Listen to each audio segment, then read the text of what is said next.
تنگي چې د اشنغر په سیمه یو تاریخي مقام لري، خو ولې بیا هم د خپل سیاسي مشرانو نه محرومه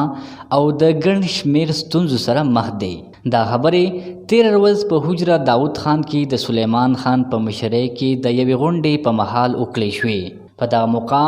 تنگي سره تعلق لرونکي سیاسي سماجي مشران حاجي دوست محمد خان، سلیمان خان، حاجي عبدالغفار، تسلیم خان، محمد شعیب، عمر خان ایڈوکیٹ، سینئر جرنلسٹ ریاض الحق، توحید باچا، پامد خان، فہیم خان، سرتاج خان، حاجی معاذ اللہ، خورشید خان، ډاکټر محمد حیات او نورو مشرانو په خپلو خبرو کې وویل چې تحصیل تنگي د بجلی د ناروا لوډ شیډینګ، د سوی ګیس کمپریشر، په هسپتال کې د سهولیاتو فقدان، د ټیمې د طرف نه په نلکو کې را روانې ګنده اوبو،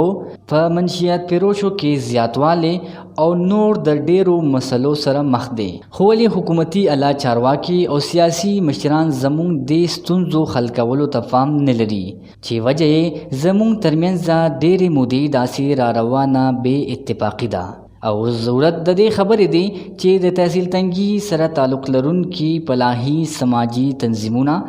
او د خرې پارټۍ مشران د تنگي مسایل حل کولو په حق کې په اتفاق سره یوځای شو. نو لرې به نه وي چې تنگي د ستونزو نه پاک او د ترقۍ په لار روان شي. محمد صدیق، هشت نگر نیوز، تنگي.